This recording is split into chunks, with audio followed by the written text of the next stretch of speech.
అందరికీ నమస్కారం. ఈరోజు మనం చెప్పుకుంటున్న అంశం తిరిగి వచ్చిన బాల్యం.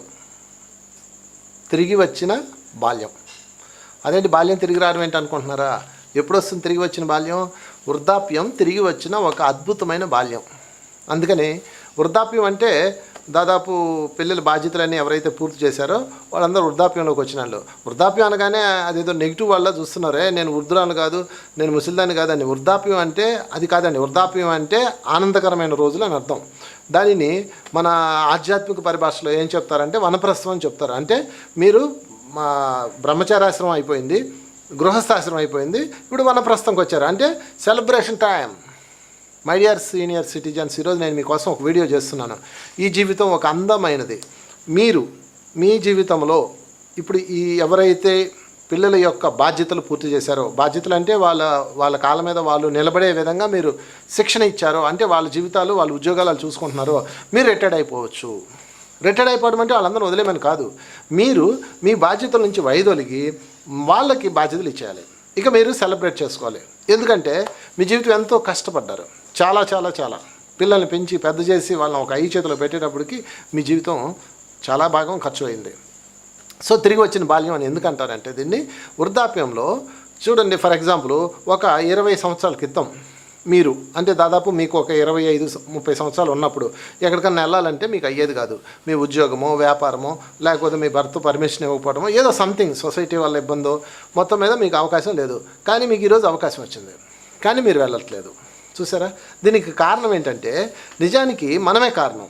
మనం అతుక్కుపోయాం అన్నమాట. సీనియర్ సిటిజన్స్ అందరికీ నేను మరీ చెప్తున్నాను, మీరు అతుక్కుపోయారు మీ ఇళ్లల్లో. దానివల్ల మీ ఆనందం కోల్పోయి మీ పక్క వాళ్ళ ఆనందం కోల్పోయేలా చేస్తున్నారు. కనుక నేనేం చెప్తున్నానంటే my dear senior citizens, detach అయిపోండి. ఎందుకంటే మీరు అద్భుతంగా మీ జీవితాన్ని జీవించారు, అద్భుతంగా మీరు బాధ్యతలు నిర్వర్తించారు. మీరు సెలబ్రేట్ చేసుకునే సమయం వచ్చింది, ఆధ్యాత్మికంగా ఎదిగే సమయం వచ్చింది. ఆ విషయం గుర్తుపెట్టుకోవడమే వృద్ధాప్యం ఒక అందమైన వరం. చాలామంది సీనియర్ సిటిజన్స్ పెద్దవాళ్ళు ఒక కంప్లైంట్ చెప్తుంటారు, మా పిల్లలు పట్టించుకోవట్లేదు, మా కోడలు మమ్మల్ని భరించట్లేదు, మా అబ్బాయి మమ్మల్ని అసలు మా ఎంకే చూడట్లేదు, లేకపోతే మా పిల్లలు మమ్మల్ని వదిలేశారు, రకరకాల సమస్యలు.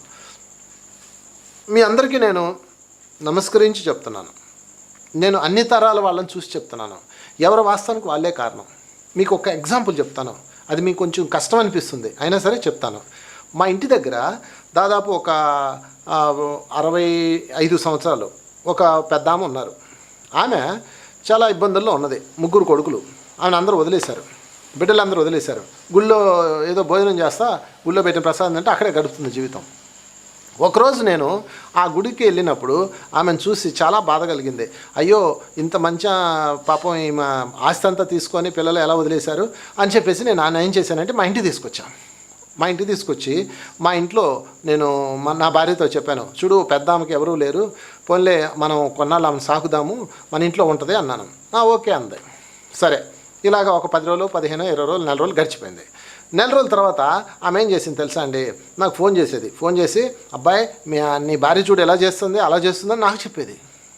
నాకు కోపం వచ్చేసేది. నా భార్యకేమో నా మీద చెప్పేది, నీ భర్త చూడు ఇప్పటి వరకు రాత్రులు ఎవరితోనో ఫోన్ మాట్లాడుతున్నాడు, ఇట్లా చెప్పేది. పిల్లల మీదేమో వెళ్ళి వాళ్ళ అమ్మకు చెప్పేది, పిల్లోడు అలా చేశాడు ఇలా చేశాడని. దాంతో గందరగోళం అయిపోయింది. ప్రతి దానిలో నిలిపెట్టేది, ప్రతి విషయాన్ని డిస్టర్బ్ చేసేది, ప్రతి విషయం మా ఇంట్లో జరిగిన ప్రతి విషయం పక్కింటికి వెళ్ళి చెప్పేది. పక్కింట్లో వాళ్ళు జరిగిన వాళ్ళు అలా తిట్టారు, ఇల్లు ఎలా తిట్టారు, ఇక్కడికి వచ్చి చెప్పేది. ఇలాగ అన్నిట్లో పొలాలు పెట్టేసింది. ఆమె పేరు పుల్లమ్మ అనమాట. 2 వ్యక్తులు, ఒకళ్ళు పుల్లమ్మ, ఇంకొకళ్ళు అన్నపూర్ణమ్మ. 2 గురించి చెప్తాను మీకు. దాంతో ఆమెను భరించడం చాలా కష్టమైపోయింది. 4 రోజులకి నాకు విసుగు వచ్చేసింది. ఆ తగువులతో పంచాయలతో నమస్కారం పెట్టేశాను ఆమెకి. నువ్వు బయలుదేరమ్మా అన్నాను. ఏం చేస్తాం? 2వ వ్యక్తి అన్నపూర్ణమ్మ. ఈమె గురించి కూడా చెప్తాను. ఈమె పేరుకు తగ్గట్టే గొప్ప అన్నపూర్ణమ్మ. అమ్మ ఎవరు ఇంట్లోకి వచ్చినా, ఆమె మా ఇంటికి వచ్చింది అనుకోండి, మన ఇంటికి వచ్చింది అనుకోండి, లోపలికి వెళ్ళిపోయి అక్కడున్న అంట్లన్నీ కడిగేస్తుంది, గబగబా బట్టలన్నీ మడత పెట్టేస్తుంది, ఇల్లంతా ఊడ్చేస్తుంది. ఆమె మన ఇంట్లో వ్యక్తా లేకపోతే ఆమె మన ఇంట్లో ఉన్నాం అన్నట్లు ఒక పెద్ద డౌట్ వస్తుంది. అది ఆమె ఇల్లా మన ఇల్లు అన్నట్లు డౌట్ వస్తుంది. అంతా కలిసిపోద్ది. భార్య భర్త కొట్టుకుంటుంటే మధ్యలో గబాన్ మళ్ళీ వెళ్ళిపోయి వాళ్ళిద్దరిని విడదీసి, మగవాడు అన్నాక గొడవలు ఉంటాయమ్మా, భార్య భర్తలు అన్నాక ఉంటాయమ్మా అని సర్దుతుంది. పిల్లలు అల్లరి చేసినప్పుడు తల్లి కొట్టబోతే పిల్లలు నాకు అల్లరి చేయరేంటమ్మా అని వాళ్ళని సర్దుతుంది. ఎక్కడ సమస్య వచ్చినా నేనున్నాను అంటది, తల్లో నాలికలాగా ఉంటుంది. ఇంట్లో ఏదైనా ఫంక్షన్ అయితే ఒక పెద్ద మనిషిలాగా అన్ని దగ్గరుండి చేస్తుంది. ఏమన్నా సమస్య వస్తే గబాలమని పక్కకి వెళ్ళి వాళ్ళని అడిగి వీళ్ళని అడిగి ఏదో ఒకటి తీర్చేస్తుంది. ఎవరన్నా ఆమెను వదులుకుంటారో మీరే చెప్పండి. అన్నపూర్ణమ్మ. ఇద్దరు ఉన్నారు ఈ లోకంలో. ఒకళ్ళు పుల్లమ్మ. పుల్లమ్మ అంటే ఆ పేరు ఉన్నవాళ్ళు దయచేసి బాధపడద్దు, ఊరికే ఎగ్జాంపుల్ కోసం చెప్పాను. ఇంకొకళ్ళు అన్నపూర్ణమ్మ. పుల్లమ్మ అంటే శిశుపాలుడు, అన్నపూర్ణమ్మ అంటే శ్రీకృష్ణుడు. ఇద్దరు ఎవరు ఎక్కడున్నారు? మన లోపలే ఉన్నారు, మీ లోపలే ఉన్నారు. ఎక్కడో ఎవరో కాదు, వీళ్ళు మన లోపలే ఉన్నారు. ఎప్పుడైతే ఈ పుల్లమ్మ బయటకు వచ్చిందో మీ పిల్లలే మిమ్మల్ని అసహించుకుంటారు, మీ పిల్లలే మిమ్మల్ని వదిలించుకోవాలని చూస్తున్నారు. ఈరోజు ఎందుకు పెద్దవాళ్ళతో పిల్లలు సావాసం చేయట్లేదు, పెద్దవాళ్ళని కలుపుకొని వెళ్ళట్లేదంటే ద రూట్ కాజ్ పుల్లమ్మలా ఉన్నారు మీరు. ఎందుకు మీకు ఈ సమస్యలు, ఎందుకు మీకు ఈ విషయాలు? ఆధ్యాత్మిక ఎదగండి, ఆధ్యాత్మిక ప్రయాణం చేయండి, ధ్యానం చేయండి, ధ్యానం చెప్పండి. గృహస్థాశ్రమం అయిపోయింది, వనప్రస్థంలోకి రండి. ఎంత ఆనందంగా ఉండొచ్చు మీరు ఆధ్యాత్మిక ప్రయాణంలో. ఊరు పొమ్మంటుంది, భగవంతుడు రమ్మంటున్నాడు. మై డియర్ సీనియర్ సిటిజన్స్, నేను ఇలా చెప్తున్నాను, నేను దయచేసి నా మీద కోపం తెచ్చుకోకండి, ఇది సత్యం. సో నేను మీకు ఏం చెప్తున్నానంటే, మీ బాల్యం మీకు తిరిగి వచ్చింది, మీ స్వేచ్ఛ మీకు తిరిగి వచ్చింది, మీ ఆనందం మీకు తిరిగి వచ్చింది. ఒకప్పుడు చేయలేని మీ ఎన్నో పనులు, ఒకప్పుడు చేయలేని ఎంతో ధ్యానం, ఒకప్పుడు ఎదగలేని ఎంతో ఆధ్యాత్మిక సాధనలో మీ దగ్గరకు వచ్చినాయి. ఎంత హాయిగా ఉండొచ్చు మీరే ఆలోచించండి. సో పుల్లమ్మలా ఉంటే అందరూ దూరంగా పెడతారు, అన్నపూర్ణమ్మలా ఉంటే ఇక్కడ పెట్టుకుంటారు. ఆలోచించండి మీరే. అందుకని దయచేసి ఎవరు కూడా పుల్లమ్మలా ఉండొద్దు. పిల్లలతో అన్నపూర్ణమ్మలా ఉండండి. ఎక్కడికి వెళ్ళనివ్వరు మిమ్మల్ని. ఎంత ప్రేమగా చూసుకుంటారో, ఎంత రాక్షసు లాంటి కోడలైనా సరే మిమ్మల్ని ఎంత నెత్తిన పెట్టుకుంటుందో అన్నపూర్ణమ్మలా ఉండండి. కాశీ విశ్వేశ్వరుడే చెప్పబట్టుకొని వస్తాడు అన్నపూర్ణమ్మ దగ్గరికి అన్నం పెట్టమని. అంత పవర్ ఉంటుంది అన్నపూర్ణమ్మలో. అన్నపూర్ణమ్మ అంటే హృదయం ఉన్న శుద్ధ చైతన్యం. So my dear senior citizens, మీ అందరికీ నమస్కరించి చెప్తున్నాను. అది పుల్లమ్మ అంటే అర్థం అనవసరమైన విషయాలు వెళ్ళిపెట్టేవాళ్ళు, అన్నపూర్ణమ్మ అంటే అర్థం అందరికీ సహాయం చేసేవాళ్ళు. మీరు ఎలా ఉంటారు అన్నది మీ ఇష్టం. సో వృద్ధాప్యంలో 3 ఉంటే అదృష్టవంతులు. 1 ఆర్థికం, 2 ఆరోగ్యం, 3 స్వేచ్ఛ. ఈ 3 మీకు ఉన్నాయా లేవా మీరు చూసుకోండి. మొట్టమొదటిది ఆర్థికం. ఆర్థికం అంటే ఏంటి? ఇందాక చెప్పుకున్నాం. అన్నపూర్ణమ్మ అని ఒక ఆమె గురించి నేను మీకు చెప్పాను. ఆమెకి ఆర్థికంగా అంటే ఆమెకి హాస్పిటల్కి వెళ్ళాల్సి వచ్చిన, హార్ట్లో ఏదో ప్రాబ్లం వచ్చింది, డాక్టర్ దగ్గరికి వెళ్ళారు. వెంటనే 20 నిమిషాల్లో, అరగంటలో 2 లక్షలు కలెక్ట్ అయినాయి ఆమెకి. మా ఇంటి దగ్గర జరిగిన సంఘటన ఇది. ఎవరిని అడగలేదు. అదిగో అమ్మకి ఎలా ఉంది, అమ్మకి ఎలా ఉంది, అమ్మకి ఎలా ఉంది అని చెప్పేసి ఆ చుట్టుపక్కల వాళ్ళందరూ అన్నపూర్ణమ్మ గారికి తీసుకొచ్చి ఇచ్చేశారు వాళ్ళ అబ్బాయికి. 2 క్యారెక్టర్స్ నేను చూశాను కాబట్టి చెప్తున్నాను. ఆమె దగ్గర ఆర్థికం ఉందా లేదా మీరే చెప్పండి. ఇందాక చెప్పిన పుల్లమ్మ క్యారెక్టరు, ఆమె 3 కొడుకులు, బోళ్ళంతా ఆస్తుంది, దిక్కులేదు తినడానికి కూడా. అంటే ఆర్థికం ఎక్కడి నుంచి వస్తుంది? మన లోపల నుంచి వస్తుంది. మనం సరిగా ఉంటే అంతా సరిగా ఉంటుంది. నోరు మంచిదైతే ఊరు మంచిది అవుద్దని అంటారు కదా. సో ఆర్థిక పరిపుష్టి ఉండాలంటే అన్నపూర్ణమ్మలా ఉండాలి. 2 స్వేచ్ఛ. స్వేచ్ఛ అంటే ఏంటంటే అనవసరమైన విషయాలు వదిలిపెట్టకండి. ఒక కాకి గూడు కడుతుంది, గుడ్లు పెడుతుంది, వాటిని జాగ్రత్తగా పెంచి పోషిస్తుంది, రెక్కలు వచ్చిన దాకా కాపాడుతుంది. రెక్కలు రాగానే వాటిని ఇంట్లో నుంచి గెంటేస్తుంది. నువ్వు వేరే గూడు కట్టుకోపో అని చెప్పి తను మళ్ళీ కొత్త గూడు కట్టుకొని ఆనందంగా జీవిస్తుంది. అంటే ఇక్కడ మనం అర్థం చేసుకోవాల్సిన పాయింట్ ఏంటంటే, తన బాధ్యతను తను పూర్తి చేసింది ఒక కాకి.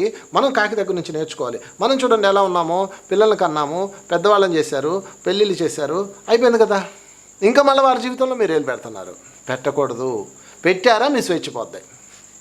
చాలామంది పెద్దవాళ్ళు చేసే పెద్ద తప్పు ఏంటంటే, పిల్లల జీవితాల్లో ఏళ్ళు పెట్టారా, సలహాలు ఇచ్చారా, వాళ్ళు మీకు తగిలిస్తారు. అమ్మాయిని చూసుకొని ఇక అప్పు చెప్తారు వాళ్ళ బేబీని. ఇక మీరు వాళ్ళని పెంచుకుంటూ కూర్చోవాలి.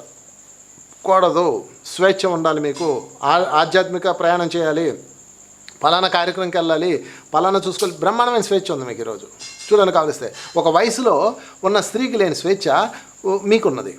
ఒక చిన్న పాప ఉంది, ఆ పాపను మా ఇంటికి తీసుకెళ్తామంటే పంపిస్తారు. అదే ఒక వయసులో ఉన్న స్త్రీని అడిగితే పంపిస్తారా? పంపించరు కదా. అదే ఒక వృద్ధురాల్ని తీసుకెళ్ళంటారు. చూసారా? అద్భుతమైన స్వేచ్ఛ వచ్చింది. ఆ స్వేచ్ఛను మీరు ఉపయోగించుకోవాలి. ఇక 3వది ఆరోగ్యం. ఆరోగ్యం అంటే మీ పనులు మీరు చేసుకోగలుగుతూ ఉండడమే ఆరోగ్యం. మీ పనులు మీరు చేసుకోగలగడం, దట్స్ ఆల్. ఇంతకన్నా ఆరోగ్యం ఏం లేదు. ఆరోగ్యం అంటే మంచి శరీరము, మోకాళ్ళ నొప్పులు లేకుండా ఉండడం అయ్యేం కాదండి. అన్ని నొప్పులు, అన్ని సమస్యలు ఉంటాయి. వాటన్నిటిని మీరు యాక్సెప్ట్ చేయండి. వయసు పెరిగే కొద్దికి శరీరంలో మార్పులు వస్తాయి. మీ ఇంట్లో ఉన్న మిక్సీ స్మూత్గా తిరిగేది కొత్తలో, ఇప్పుడు తిరుగుతుందా? ఇప్పుడు రిర్రమని సౌండ్ వస్తుంది కదండి. అంటే అర్థం ఏంటి? మీరు శరీరాన్ని అది ఎట్లా పాతదైపోయింది, ఇది కూడా పాతదైపోయింది కాబట్టి దానిని మీరు పట్టించుకోకుండా అందులో జరిగే మార్పులను యాక్సెప్ట్ చేయాలి. మీరు దైనందిన కార్యక్రమాలు అంటే తినడము, స్నానం చేసుకోవడము, కాలకుర్చలు తెచ్చుకోవడము, ఎవరి సహాయం లేకుండా మీ పనులు మీరు చేసుకోగలిగితే మీరు ఆరోగ్యంగా ఉన్నట్టే. కనుక ఈ ఆరోగ్యం ఎక్కడి నుంచి వస్తుంది? ధ్యాన సాధన నుంచి వస్తుంది. నిరంతర ధ్యానం, గంటలు ధ్యానం చేయాలి. గంటలు ఎవరితో సంబంధం లేదు. ఎవడు గోలాడితే హాయిగా ధ్యానంలో కూర్చోండి, కళ్ళు మూసుకొని శ్వాసను గమనిస్తూ కూర్చోండి. అలా చేయగా ఆరోగ్యం వస్తుంది. మంచాన పడితే మాత్రం చాలా దారుణంగా ఉంటుంది, చాలా కష్టంగా ఉంటుంది. ఇంకొక మనిషి వచ్చి మనకు సేవ చేయాలంటే చాలా తప్పు కూడా అది. మన పిల్లలకి మనం ఇచ్చే ఆస్తి ఏమిటో చెప్పమంటారా? మై డియర్ సీనియర్ సిటిజన్స్, మీ పిల్లలకు మీరు ఇచ్చే గొప్ప బహుమానం ఏమిటి అంటే మీరు ఆరోగ్యంగా ఉండడం, ఆరోగ్యంతో శరీరం విడిచిపెట్టడం, ఎటువంటి ఆయాస పడకుండా, ఎటువంటి హాస్పిటల్ తిరగకుండా. ఎందుకంటే మీరు ఏదైనా ప్రాబ్లం వచ్చి మంచాన పడితే పిల్లలు ఎంత కష్టపడతారు, మిమ్మల్ని తిప్పలేక, ఉండలేక, ఆఫీసులకు వెళ్ళలేక, క్యారేజీలు మోయలేక, మందులు తేలేక, డబ్బులు సర్దలేక, అప్పులు చేయలేక. ఇదేనా మనం ఇచ్చే ఆస్తి పిల్లలకి? కనుక పెద్దవాళ్ళందరికీ నేను చెప్తున్నాను, దయచేసి మీ ఆరోగ్యాన్ని మీరు కాపాడుకోండి. ఎలా కాపాడుకోవాలి? ధ్యాన సాధన, గంటలు ధ్యానం. ఇది ఒక్కటే మార్గం. ఆరోగ్యం, ధ్యాన సాధన. ఆర్థికం, నలుగురితో ప్రేమతో ఉండడం. స్వేచ్ఛ. పత్రిగారు, మన బ్రహ్మర్షి పితామహ పత్రిగారు ఎన్నో సృష్టించారు. ఎన్నో ధ్యాన కేంద్రాలు, ధ్యాన మందిరాలు, తపోవనాలు, ఎన్నెన్నో. అవన్నీ తిరగండి హాయిగా. ఇంకా మీ భాగస్వామి అంటే మీ జీవిత భాగస్వామి కూడా ఆధ్యాత్మిక మార్గంలోకి వస్తే ఇంకా మంచిది. అది 4వ benefit. So my dear friends, my dear senior citizens, నేను మీ అందరికీ నమస్కరించి చెప్తున్నాను, తిరిగి వచ్చిన బాల్యం, మీ వృద్ధాప్యం సెలబ్రేట్ చేసుకోండి. Thank you.